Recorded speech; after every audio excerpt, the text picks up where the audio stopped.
किती वेळा सांगितलं मोबाईल बाजूला ठेव, असा आईबाबांचा ओरडा तुम्हालाही मिळालाय का?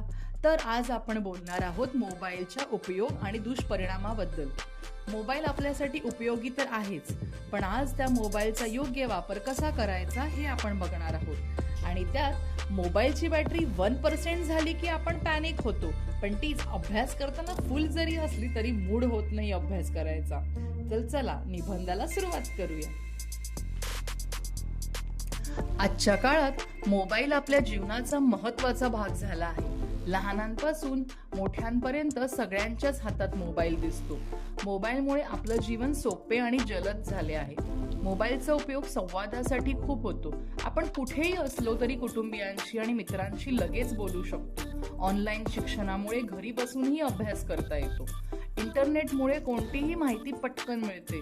बँकिंग, खरेदी, मनोरंजन ही मोबाईलमुळे सोपे झाले आहे. फोटो काढणे, व्हिडिओ बनवणे आणि नवीन कौशल्य शिकणेही मोबाईलमुळे सोपे झाले आहे. पण मोबाईलचा जास्त वापर नुकसानकारकही आहे. डोळ्यांना त्रास होतो, झोप कमी होते आणि वेळ वाया जातो. विद्यार्थी अभ्यासापेक्षा गेम्स आणि सोशल मीडियात जास्त वेळ घालवतात. त्यामुळे अभ्यासावर परिणाम होतो. तसेच मोबाईलमुळे लोक प्रत्यक्ष बोलणं कमी करतात आणि एकटे राहण्याची सवय लागते.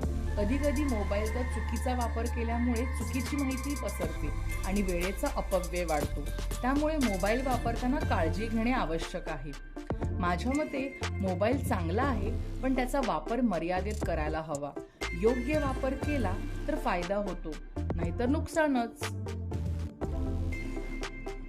मुलांनो, परीक्षेत चांगले मार्क्स मिळवायचे असतील आणि आईबाबांना खुश करायचं असेल तर चॅनलला लगेच सबस्क्राईब करा. आणि तुम्हाला कोणता निबंध हवाय ते कमेंट्स करून नक्की सांगा. धन्यवाद.